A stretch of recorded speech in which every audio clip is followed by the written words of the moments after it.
Welcome to the Dojo Talk Podcast. Please remove them shoes before entry. Zen Master is here, and you still have not taken off your shoes.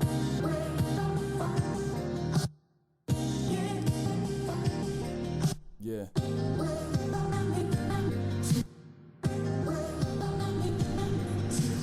Living every day to define man's mission. Look into the sky for divine transmission.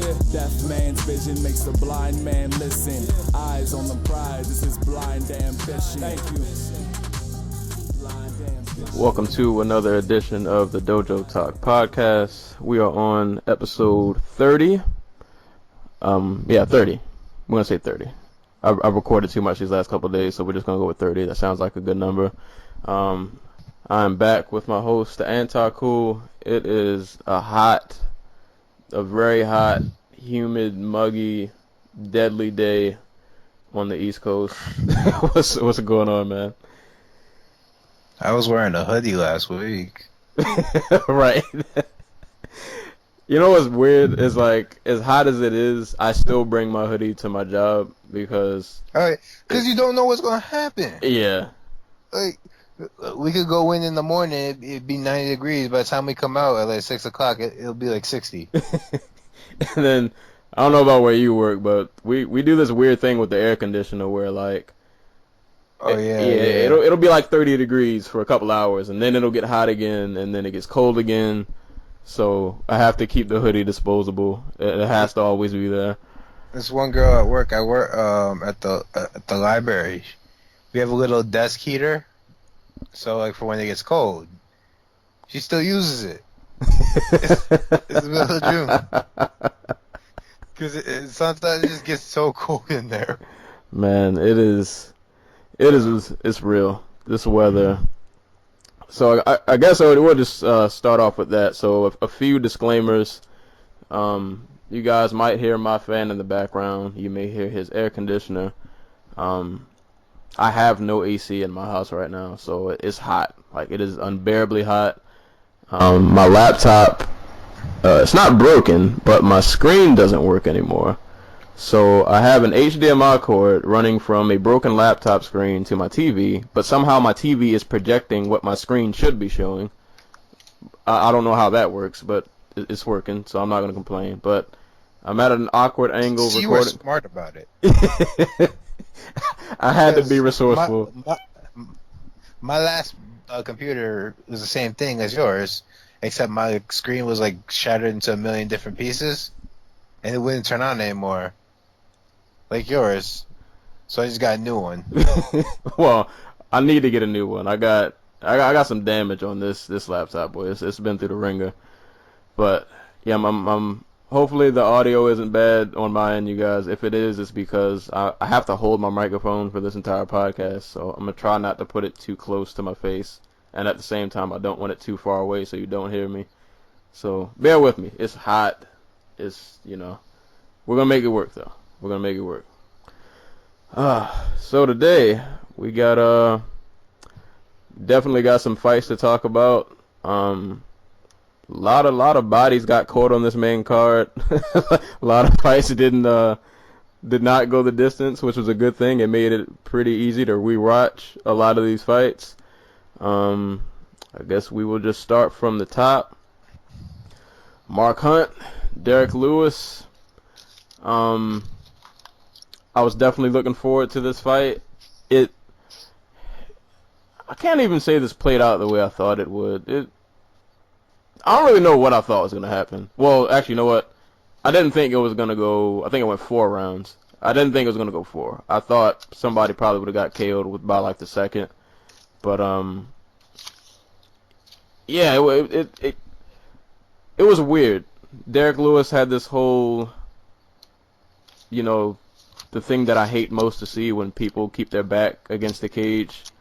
And it kind of felt like he did that repeatedly over and over. While he did throw a pretty large barrage of kicks this fight, like, I know he's kicked before. I don't know if I've ever seen him kick this much. I don't know if that was a part of the game plan, but he definitely threw a lot of kicks, a lot of body kicks, switch kicks, threw a couple